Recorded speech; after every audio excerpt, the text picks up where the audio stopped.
जाने के लिए सती का शिष्य आग्रह। यज्ञ में जाने के लिए माने कि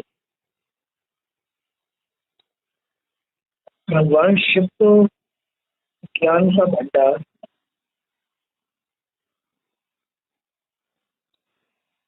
वो तो स्वयं प्रकाश फूलों की बात, दया के सागर में ऐसा है ब्रह्म, अरे ब्रह्म का स्वरूप आशुतोष,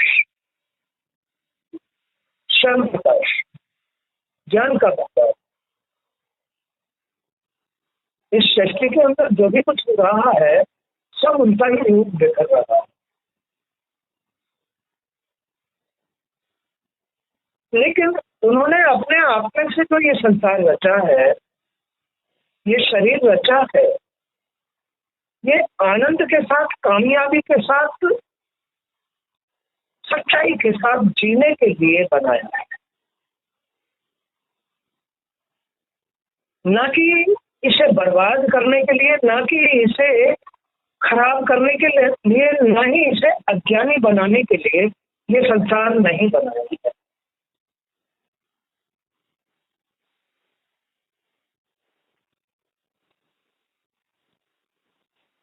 भगवान कहते हैं कि जहां बुराई हो वहां से मेरे संसार को बचा लेना चाहिए। जहां खराबी हो, जहां बुराई हो, जहां दुष्टता हो, जहां व्यर्थता हो, वहां से मेरे इस संसार को बचा लेना चाहिए। तब तो वो मेरी कृपा के अधीन जी सकता है, अन्यथा मेरी कृपा हटते ही वो संसार बर्बाद हो जाता है।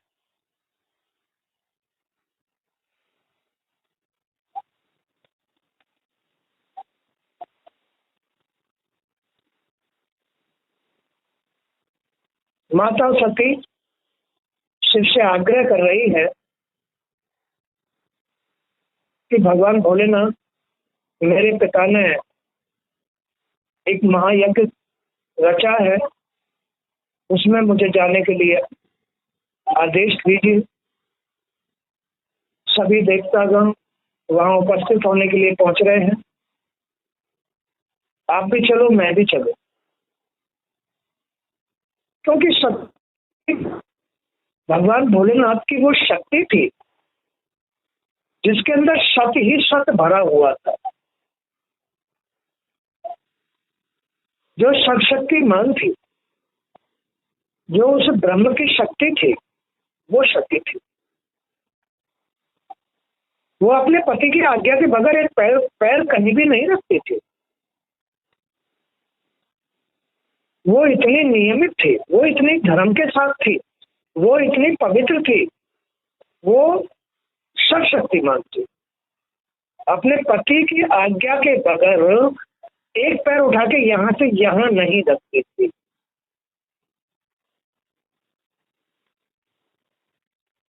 पतिव्रता, सर्वशक्तिमान भगवान भोलेनाथ की शक्ति थी। अब भोलेनाथ तो स्वयं प्रकाश है, वो तो ज्ञान के भंडार है, स्वयं प्रकाश है। उनका सती, मेरे पास तुम्हारे पिता का कोई निमंत्रण नहीं आया है, इसलिए मैं यज्ञ में नहीं जा सकता।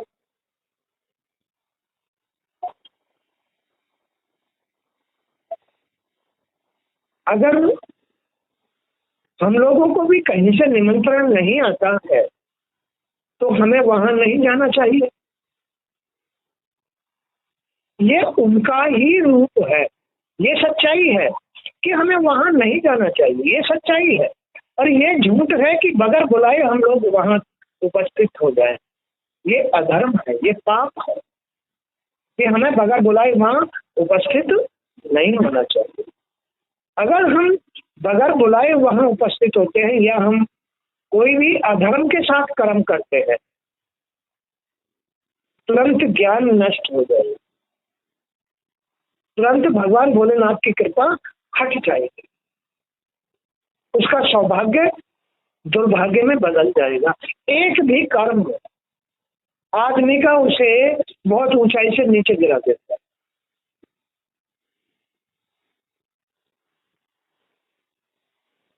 भगवान भोलेनाथ, शिव शंकर आशुतोष भगवान, वो शिव स्वरूप है। शंकर भगवान शिव स्वरूप है, ओमकार है, निर्गुण है, शतधारी है, ज्ञान का भंडार है। शरीर होते हुए भी शिव शंकर ज्ञान का भंडार है। तो उनकी अर्धांगिनी ही जो सती है वो भी शरीर है, वो भी शरीर है, लेकिन उन जैसे लक्षण होने चाहिए, तभी तो रिश्ता चलेगा, तभी तो नाता चलेगा। अगर एक शिव शंकर रूप या किसी भाग्यशाली आदमी के साथ उल्टा स्त्री जुड़ जाए, स्वार्थी स्त्री जुड़ जाए, लोभी स्त्री जुड़ जाए, खुराफाती स्त्री जुड़ जाए, तो वो भोलेनाथ नहीं रहेगा, वो भोलेनाथ नहीं रहेगा, भाग्यशाली नहीं रहेगा, क्योंकि उसके साथ कोई व्यभिचारिणी स्त्री जुड़ी हुई है, उसका घर व्यभिचारी है, उसकी स्त्री उल्टा है, बेकार है, अधर्मी है, पापन है, उसमें शक्तियां नहीं है, शक्तियां नहीं होती है, वो पतिव्रता नारी नहीं होती है।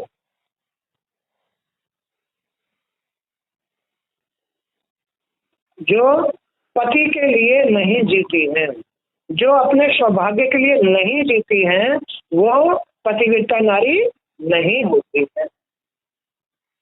ये वही तो एक शिव का ही तो स्वरूप है, ये एक स्त्री पुरुष स्त्री का स्वरूप है। उन्होंने आंखों के सामने इन सांसारिक पुरुषों को दिखाने के लिए कि मैं ये हूं, इसलिए उन्होंने ये चित्रित कर दिया है, अपने आप को ही चित्रित किया है।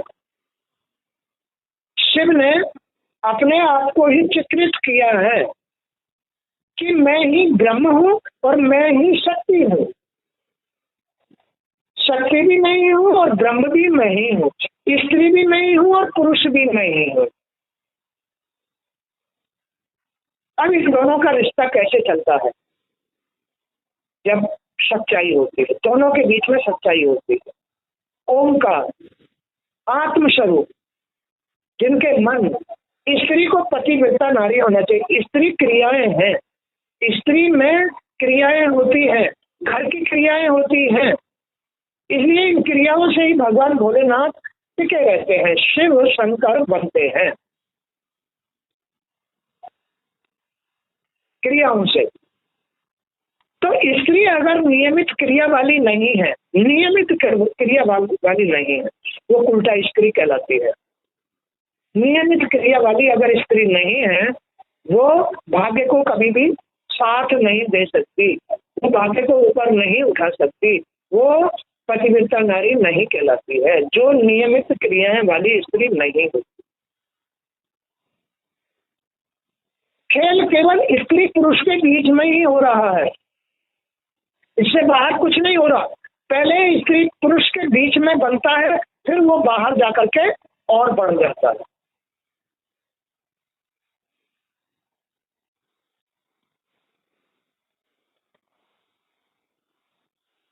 घर की क्रिया ही आदमी को क्रोध दिलाती है, घर की क्रिया ही आदमी के ज्ञान को नष्ट कर देती है, घर की क्रिया ही आदमी को ब्रह्म स्वरूप बना देती है। स्त्री की क्रियाएं ही, घर की माने स्त्री की क्रिया, मन की क्रिया, अंतःकरण की क्रिया, ये अंतःकरण ही स्त्री है। फिर ऐसे अंतःकरण का क्या लाभ जिसके अंदर शक्ति नहीं है? फिर ऐसे मन का क्या लाभ जिसमें शक्तियां नहीं है? फिर ऐसी प्रकृति का क्या लाभ जिसके अंदर शक्तियां नहीं है? ऐसी प्रकृति का क्या लाभ है? ऐसे घर का क्या लाभ है? ऐसी स्त्री का क्या लाभ है जिसके अंदर शक्ति ना हो? फिर वो आदमी के काम नहीं आएंगी। वो प्रकृति, वो स्त्री, वो घर स्त्री के ऊपर उठाने के लायक नहीं होता है। जिस घर की क्रियाएं आदमी को ऊपर उठाने के लायक नहीं है, फिर वो घर, वो स्त्री, वो पुरुष के लायक नहीं।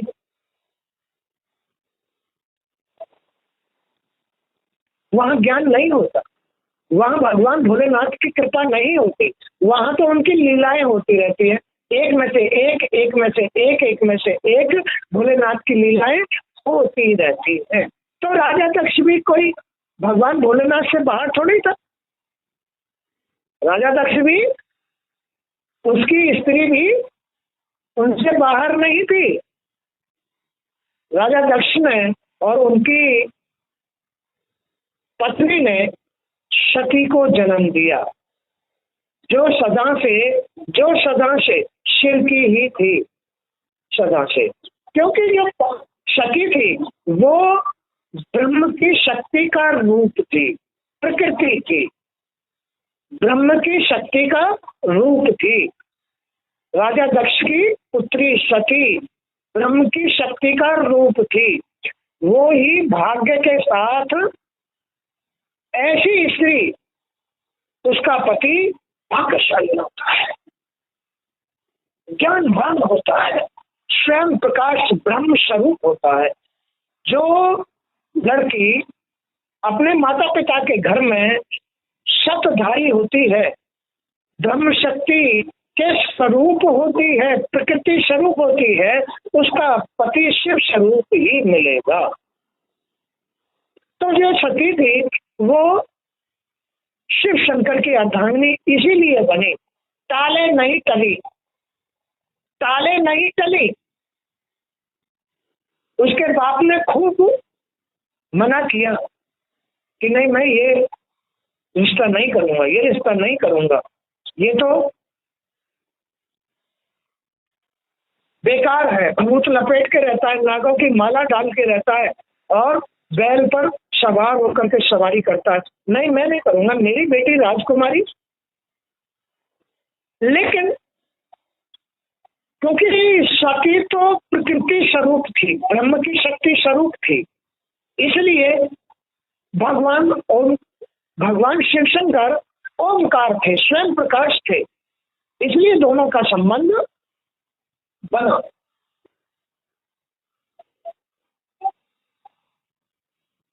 बन गया दोनों का संबंध, किसी के टाले से नहीं टली। नारद मुनि ने भी जान लिया इस बात को, ब्रह्मा जी ने भी जान लिया इस बात को कि सती का विवाह भोले शंकर के साथ ही होगा, इस बात को जान लिया। अब चूंकि राजा दक्ष, उसके अंदर अहंकार था, क्रोध था, ज्ञान नहीं था। वैसे उसको प्रजापति बना दिया ब्रह्मा जी ने, राजा बना दिया, लेकिन अहंकार था।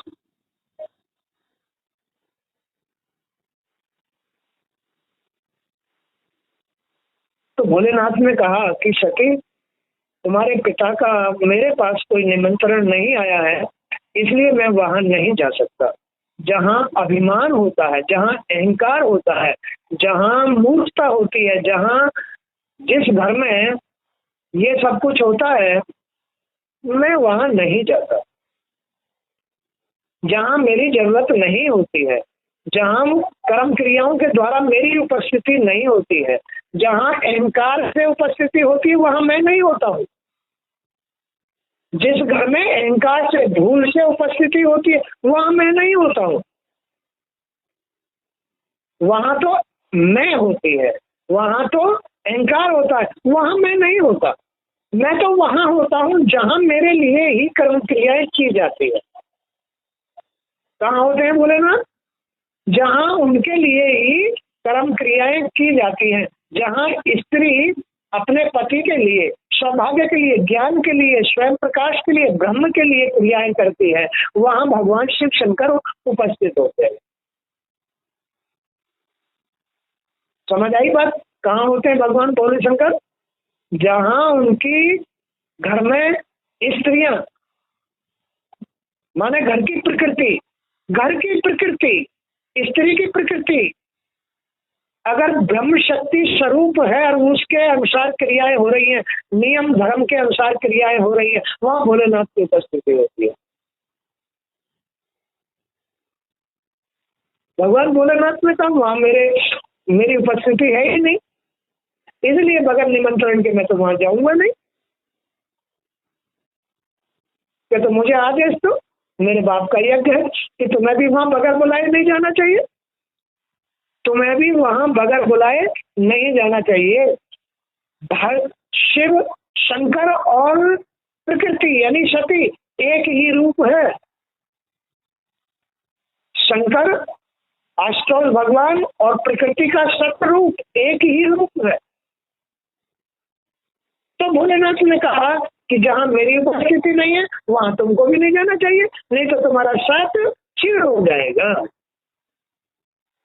तुम्हारा सत क्षीण हो जाएगा। क्या समझ में आ गया? वही स्त्री पतिव्रता कहलाती है जो पति के आदेश को मानती है, तो उसमें ब्रह्म शक्ति का स्वरूप बना रहता है। वही स्त्री सब शक्तिमान होती है जो अपने पति रूपी भाग्य शंकर भगवान के लिए ही जीती है, नियमित क्रियाएं करती है, नियमित कर्म करती है। वहां वो स्त्री सौभाग्यशाली होती है। उस स्त्री को तुम उल्टा नहीं कह सकते, माँ सती को, पार्वती को तुम उल्टा नहीं कह सकते, उसे तुम अभागा नहीं कह सकते। वो जगत जननी है, वो पूरे संसार की माता है, तो फिर उनको हम उल्टा कैसे कह देंगे? लेकिन वो बनी है नियम और धर्म से, सत्य से बनी है। सती वो ब्रह्म शक्ति का स्वरूप है, इसलिए उन्होंने अपने क्रियाओं से भोलेनाथ को पाया। अपनी क्रियाओं से किसको पाया? भोलेनाथ को, ज्ञान के भंडार को, सब शक्तिमान को, त्रिलोकी नाथ को, देवादिदेव महादेव को, आशुतोष भोले शंकर को पाया, नीलकंठ महादेव को पाया। जहां विश्व भी अमृत बन जाता है ऐसे को पाया।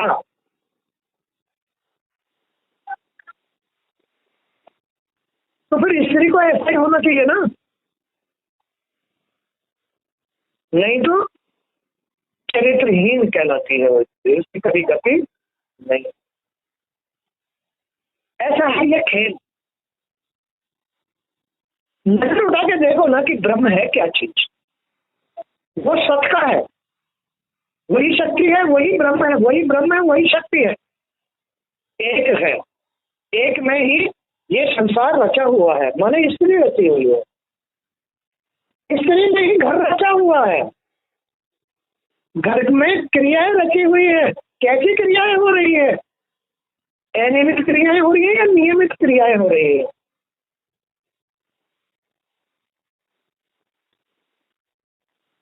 उस घर का भाग्य जिसमें नियमित क्रियाएं होती है, जिस घर की प्रकृति उच्च होती है, सत्य होती है, उस घर में भोलेनाथ का वास होता है, शिव शंकर कैलाशपति का, आशुतोष भगवान का वास होता है। भोलेनाथ ने मना कर दिया, मैं तो जाऊंगा नहीं, कि तो मुझे भेज दीजिए। चले गए, सती चली गई, वहां उसका कोई आदर नहीं हुआ। वहां उसका आदर क्यों नहीं हुआ? क्योंकि उसने सत की मर्यादा को तोड़ दिया।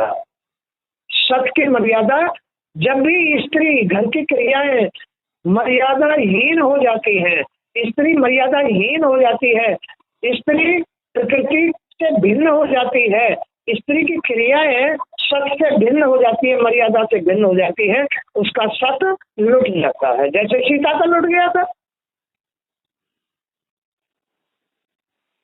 रावण ले गया उठा करके। माता सती को बगैर बुलाए अपने बाप के घर यज्ञ में जाकर के सिवाय मृत्यु मिली, सिवाय मृत्यु मिली। इसलिए बगैर बुलाए या अनियमित क्रियाएं या घर के अंदर ऐसी अनियमित क्रियाएं भाग्य को गिराती हैं, भोलेनाथ को रुष्ट करती है। किसको करते हैं? भोलेनाथ को रुष्ट करते हैं। और भोलेनाथ की ये सारी क्रिया है, लीला है। ये भोलेनाथ ने तो लीला रच दी कि सती वहां गई, उनको भोलेनाथ ने चमत्कार दिखा दिया। वो देखने में तो बड़े कि नहीं, ये दुष्ट नहीं है, गुस्सा नहीं कर रहे हैं, क्रोध नहीं कर रहे हैं, देखने में तो ऐसे थे, लेकिन लीला उनकी है, वो सत्य के है। इसलिए जहां सती ने मर्यादा को लांगा, पति की आज्ञा को लांगा, जान से ही चली गई, जान से चली गई। तो अपनी प्रिय सती के वचन सुनकर भगवान शंकर ने मुस्कुराकर कहा, प्रिय, पिता के यहाँ भी बिना बुलाए नहीं जाना चाहिए, बगैर बुलाए नहीं जाना चाहिए, और पति की आज्ञा के बगैर तो कदम भी नहीं रखना चाहिए। ये तो पति का भी अनादर और धर्म का भी अनादर। विद्या, तप, धन, स्वस्थ शरीर, युवा अवस्था और उच्च कुल, ये सत्पुरुषों के 6 लक्षण है। सत्पुरुष, सत्पुरुष कहाँ मिलेगा? जहां विद्या होगी, जहां विद्या होगी, तप होगा, त्याग होगा, धन होगा, स्वस्थ शरीर होगा, बुढ़ापे में भी जवानी से दिखाई देगी, उच्च कुल होगा, जिसका अंतःकरण उच्च कुल होगा, उच्च मन वाला होगा, वहां क्या होता है? वहां सत्य टिकता है। उच्च कुल वाली स्त्री हो, उच्च मन वाली स्त्री हो, तप हो, उसके अंदर त्याग हो, विद्या हो, स्वस्थ शरीर हो, तो सत्य रुकेगा। तब वो प्रकृति स्वरूप होती है, तब वो हमें भाग्य को ऊपर उठा सकती है, पति को ऊपर उठा सकती है। नहीं तो जो स्त्री अपने पति को नीचे हर वक्त गिराने की कोशिश करती है, अनियमित क्रियाएं करती है,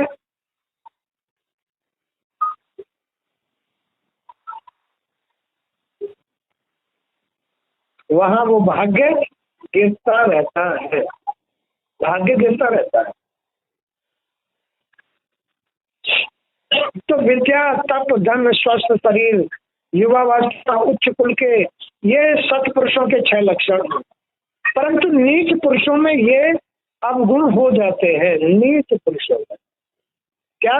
वहां विद्या नहीं होती, वहां तप नहीं होता, वहां धन नहीं होता, स्वस्थ शरीर नहीं होता, उच्च कुल नहीं होता। ये दुष्ट नीच पुरुषों के लक्षण होते हैं। दुष्ट नीच पुरुषों के लक्षण, परंतु नीच पुरुषों में ये अवगुण हो जाते हैं, क्योंकि इससे अभिमान बढ़ता है।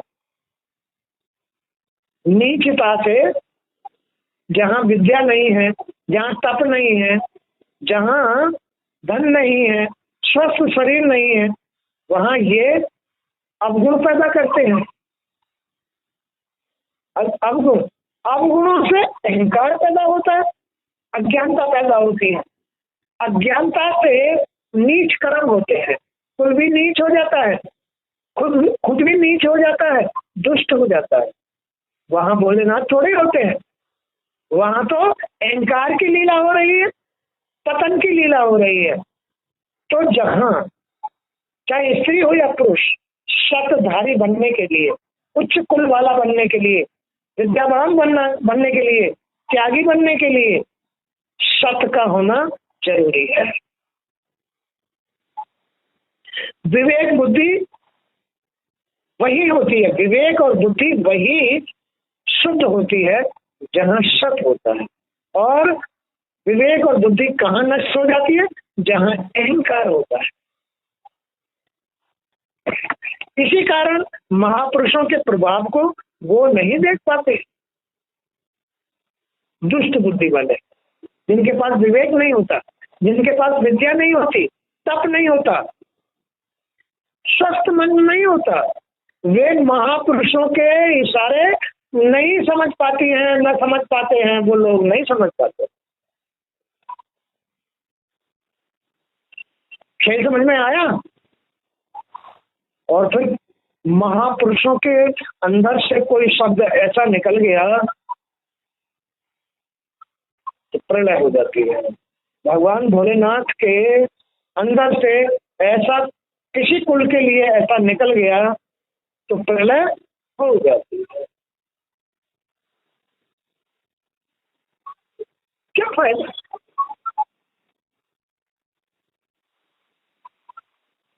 इसलिए सत्य में रहना, भोलेनाथ का साथ लेकर चलना, जीवन निर्वाह करना। भगवान भोलेनाथ तो आशुतोष हैं, वो तो भोले भंडारी हैं, वो तो संसार को पालने वाले, चलाने वाले, सब कुछ त्रिलोकी नाथ हैं। उनके पास किस बात की कमी है? अरे तुम इस अहंकार से मुक्त हो जाओ ना, त्यागी हो जाओ, तपस्वी बन जाओ, विद्यावान बन जाओ, स्वस्थ शरीर से रहो, हष्ट पुष्ट हट्टे कट्टे रहो, तो तुम ज्ञान के भंडार हो जाओगे। तुम्हारे घर में ज्ञान की गंगा बहेगी।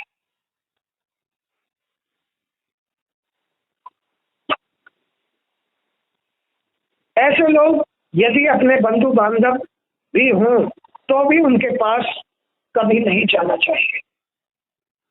अगर अपने बंधु बांधव भी ऐसे हो, कैसे? अहंकारी, दुष्ट हो, विद्याहीन हो, त्यागी नहीं है, बुराइयों के साथ रहते हैं, और तुम तपस्वी महापुरुष हो, तो तुम्हें अपने बंधु बांधवों को भी छोड़ देना चाहिए। ये नियम है। वहां तुरंत भगवान भोलेनाथ उसकी मदद करते हैं। जो ऐसे दुष्ट लोगों को त्याग करके भी रहता है, वहां भोलेनाथ मदद करते हैं। हे देवी, शत्रु के बाणों से बिल जाने के उपरांत भी इतनी पीड़ा नहीं होती है। शत्रु के बाण से बिंद जाने पर भी इतनी पीड़ा नहीं होती। भोलेनाथ कह रहे हैं सती से, मन से, कि तुम क्या करने जा रही हो? तुम क्या करने जा रही हो? तुम मर्यादा से हीन क्यों होने जा रही हो? फिर तुम मुझे नहीं पाओगी, तुम फिर मुझे नहीं पाओगी। स्त्री जब भी मर्यादाहीन हो जाती है, वो अपने पति से विमुख होती है, अपने कर्मों से ही। इसीलिए तो ये जो तलाक वगैरह हो जाते हैं वो इसीलिए होते हैं। जो स्त्री शक्तिहीन होती है, प्रकृति हीन होती है, वो अपनी क्रियाओं से अपने पति से विमुख होती चली जाती है और एक दिन तलाक हो जाता है। कर्मों का तो खेल है।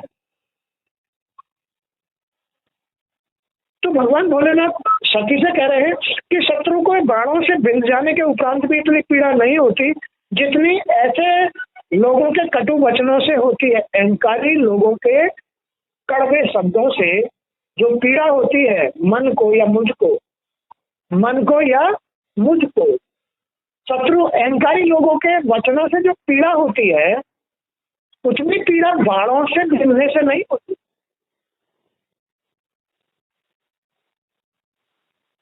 बोलो बात सही है? यह मैं जानता हूं कि तुम दक्ष की सबसे प्रिय पुत्री हो, किंतु तुम्हें वहां जाने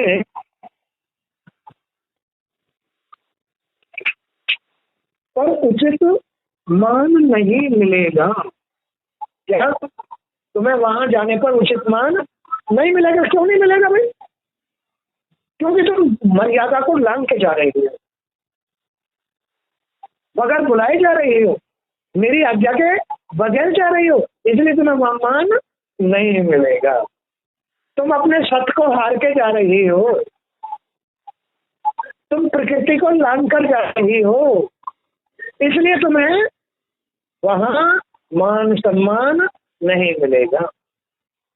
इसलिए स्त्री चाहे कितना भी उसे कष्ट हो, दुख हो, मगर पति की आज्ञा के एक पैर नहीं रखना चाहिए। नहीं तो उसे मान सम्मान क्या, हर चीज की हानि उठानी पड़े, हर चीज की हानि उठानी पड़े, क्योंकि तुम मेरी पत्नी हो और वे मुझसे ईर्ष्या रखते हैं। भोलेनाथ की पत्नी, ओमकार की पत्नी, तो ओमकार स्वरूप ही होनी चाहिए। ओमकार रूपी जो पत्नी होती है वो तो सत्य प्रकृति स्वरूपा होती है, सर्वशक्तिमान होती है। तुम मेरी पत्नी हो, वो लोग मुझसे ईर्ष्या करते हैं, तात्पर्य वो सांसारिक है, वो अहंकारी है, उनके अंदर ज्ञान नहीं है, तो तुम्हें वहां नहीं जाना चाहिए। इसीलिए तो सत शक्ति, शिव शक्ति वहां नहीं जाते हैं जहां क्या होता है, जहां घर की क्रियाएं अनियमित होती हैं, स्त्री नियमों से भंग रहती है, जहां जिस घर में कोई भी आदमी ऐसे उपद्रव करता हो, वहां शिव शक्ति मदद करने के लिए नहीं आते थे। अब समझ में आ गई बात, वहां शिव शंकर मदद करने के लिए नहीं आते। भगवान भोलेनाथ ने साफ कर दिया, तुम मेरी पत्नी हो, मैं तो प्रकाश रूप हूँ, मैं तो ज्ञान रूप हूँ, मैं तो उच्च रूप हूँ, मैं तो ब्रह्म स्वरूप ओमकार हूँ, मैं तो निर्गुण सत्यधारी पुरुष हूँ। तुम मेरी पत्नी हो, तुम ब्रह्म की शक्ति स्वरूप प्रकृति हो, तुम्हें सत्य में रहना चाहिए। तुम मेरी पत्नी हो तो तुम्हें मेरे साथ रहना चाहिए, मेरे जैसे ही रहना चाहिए, मेरी आज्ञा के बगैर नहीं जाना चाहिए, नहीं तो तुम वहां मान नहीं पाओगी, लाभ नहीं पाओगी, क्योंकि तुम मेरी पत्नी हो और वे मुझसे ईर्ष्या रखते हैं। अहंकार शून्य महापुरुषों की समृद्धि देखकर, अहंकार शून्य भोलेनाथ तो अहंकार शून्य थे, अहंकार शून्य महापुरुषों की समृद्धि देखकर जिनके हृदय में संताप होता है, राजा दक्ष अहंकारी था, या संसार के किसी भी अहंकारी आदमी के अंदर महापुरुषों से घृणा होती, यानी गुरुओं से घृणा होती, चाहे वो घर में क्यों ना हो। अहंकारी जो लोग होते हैं, सांसारिक लोग होते हैं, वो अच्छी जगह जाएगा या ज्ञानी होगा या सत्कर्म करेगा, उससे लोग अहंकारी लोग घृणा करना चाहते हैं। क्यों? क्योंकि उनके पास वो ताकत नहीं है और वो पूजा करता है, अच्छी जगह जाता है, ज्ञान की बातें सुनता है, या ज्ञानी है, अहंकार शून्य है, उसके पास सब कुछ आ जाएगा। जितना वो अपने आप को विद्या बटोरेगा, तप बटोरेगा, जितना भी बटोरेगा, स्त्री या पुरुष जितना अपने घर के अंदर विद्या बटोरेगी, ज्ञान बटोरेगा, तप बटोरेगा, त्याग में रहेगा, उतना ही वो धन वृद्धि वाला हो जाएगा, ज्ञानवान हो जाएगा। उस घर में किसी बात की कमी नहीं रहेगी। उस आदमी से ऐसे लोग चलना सुनना शुरू हो जाते हैं कि इसका काम कैसे हो रहा है, ये सुखी क्यों है, ये आनंदित क्यों है, इसके घर में तो काम नहीं मिलता है। अहंकारी लोग चलने बुलने शुरू हो जाते हैं महापुरुषों को देखकर, और जो अहंकार शून्य हो जाए बिल्कुल, वो तो भोलेनाथ रूप हो जाता है, आशुतोष हो जाता है। वह पुरुष उनके परम पद को कभी प्राप्त नहीं कर सकता जो अहंकारी है। अहंकार शून्य आदमी के परम पद को प्राप्त नहीं कर सकता। यही पद है, यही उच्चता है। जो जितना अहंकार से शून्य होता चला जाएगा वही परम पद है, स्वयं ब्रह्म स्वरूप हो जाएगा। आशुतोष भगवान भोलेनाथ त्रिलोकीनाथ हो जाएगा वो, यही उसका परम पद, उच्च पद, ज्ञान स्वरूप, स्वयं प्रकाश स्वरूप है। अहंकारी आदमी क्या जाने इस बात को कि उच्च पद क्या होता है, इस जीवन का उच्च पद क्या होता है। अहंकार शून्य, अहंकार मुक्त रूप ही उच्च पद कहलाता है। आशुतोष रूप होता है वो, स्वयं प्रकाश रूप होता है वो, ज्ञानवान रूप होता है वो, भंडार होता है वो भंडार होता है। तो जैसे दैत्यगण श्री हरि से बैर भाव करते हैं, उसी प्रकार तुम्हारे पिता मुझसे भी कुड़ते रहते हैं, मुझसे, क्योंकि वो ब्रह्मा जी के पुत्र होने के नाते उन्होंने उसको राजा प्रजापति तो बना दिया, लेकिन वो उच्च भाग्यशाली नहीं है, उनके पास ज्ञान नहीं है, अहंकार में जीते हैं। इसलिए तुम तो मेरी पत्नी हो, जन्मांतर से मेरी पत्नी हो, तुम ब्रह्म की शक्ति स्वरूप प्रकृति मेरा ही रूप हो, इसलिए तुम मुझे तो प्राप्त हो गई। और उसे सुधारने के लिए ही ब्रह्म ने उसके घर में तुम्हें जन्म दिया, लेकिन फिर भी वो नहीं समझा।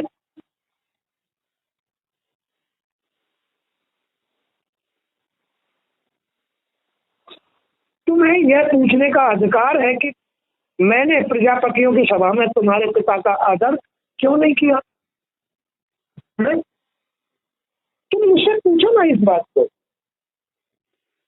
भोलेनाथ सती से कह रहे, तुम मुझसे इस बात को प्रश्न करो, इस बात को पूछो कि मैंने प्रजापतियों के बीच में तुम्हारे पिता का आदर क्यों नहीं किया।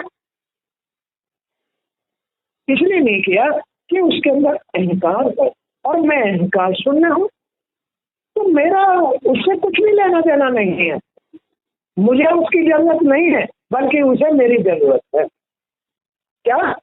मुझे उसकी जरूरत नहीं है, उसे मेरी जरूरत है, लेकिन अहंकार में वो मेरा महत्व नहीं समझ सकता।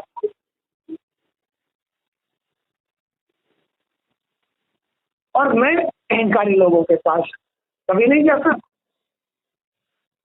इसके लिए मेरा कहना है कि तत्वज्ञानी लोग व्यवहार अच्छी प्रकार जानते हैं, वे अपने अंतःकरण में स्थित महापुरुष वासुदेव को ही प्रणाम करते हैं। जो ज्ञानी पुरुष होते हैं अपने अंतःकरण में, अपने मन में वासुदेव श्री कृष्ण को ही प्रणाम करते रहते हैं। भगवान भोलेनाथ वासुदेव को ही प्रणाम करते रहते हैं। जितना तुम अपने अंदर जो वासुदेव श्री कृष्ण है, श्री हरि है, उनको तुम बार बार प्रणाम करते रहो, तुम्हारे सारे पाप कट जाएंगे। अहंकार शून्य होकर के तुम आशुतोष होते चले जाओगे, आशुतोष होते चले जाओगे, तत्व ज्ञानी होते चले जाओगे, ज्ञानी बनते चले जाओगे, बार बार प्रणाम करते रहो। हे श्री वासुदेव, प्रभु मेरा प्रणाम स्वीकार, श्री कृष्ण मेरा प्रणाम स्वीकार। अहंकार शून्य होते चले जाओगे। लेकिन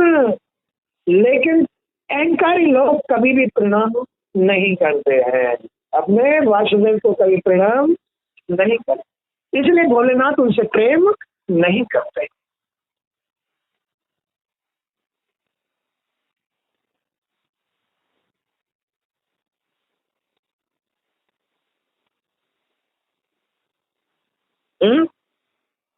क्या समझ में आया? इसलिए भगवान भोलेनाथ कह रहे हैं कि उसने मेरा अपमान करके अपराध किया है, मेरा अपमान करके राजा दक्ष ने मेरा अपमान करके, यानी ज्ञान का, प्रकाश का, ब्रह्म का अपमान करके अहंकार में मुझे कटु वचन कहे हैं। इसलिए मैं वहां नहीं जा सकता, मैं उसकी शोभा नहीं बढ़ा सकता, मैं उसके यज्ञ में नहीं जा सकता। अब तुम बताओ, तुम्हें भी नहीं जाना चाहिए, तुम्हें भी नहीं जाना। अब तुम जाओगी तो मैं तो वैसा का वैसा ही रहूंगा, तुम मर्यादाहीन होकर के सबसे क्षीण हो जाओगी, सबसे क्षीण हो जाओगी, तुम्हें भी मेरा साथ नहीं मिलेगा, तुम्हें भी मेरा साथ नहीं मिलेगा। इसलिए दुष्ट लोगों के जो वचन होते हैं वो बाणों से भी ज्यादा चुभने वाले होते हैं। इसलिए मैं वहां उपस्थित नहीं हो सकता और तुम्हें भी वहां उपस्थित नहीं होना चाहिए। लेकिन फिर भी सती उनकी अवज्ञा करके चली गई। तो उन्होंने उस यज्ञ में अपने पूर्ण आहुति ही दे दी। ऐसा होता है कर्म। मर्यादा से बाहर कर्म इस तरह से नष्ट करता है। इसलिए कभी भी आदमी को मर्यादा से विहीन होकर के, चाहे सती हो, चाहे तुम हो, चाहे स्त्री हो या पुरुष हो, मर्यादा विहीन होकर कर्म करने से वो अपनी ही आहुति देता है, भाग्य से हीन होता है और आनंद से वंचित होकर के दुखी अहंकार में जीवन जीता है। ऐसा नहीं करना चाहिए। उसे विद्या बटोरनी चाहिए, उसे तप करना चाहिए, उसे त्याग करना चाहिए, जिससे कि शरीर स्वस्थ रहे, सदा जवानी ही बनी रहे और भगवान भोलेनाथ अहंकार शून्य बनता रहे, परम पद को प्राप्त करता रहे, परम पद को प्राप्त करता रहे। ऐसा स्त्री और पुरुष का संबंध है, प्रकृति और पुरुष का संबंध है। तो आज का प्रसंग भी यही था। जय श्री कृष्ण। श्री कृष्ण हे गोविंद।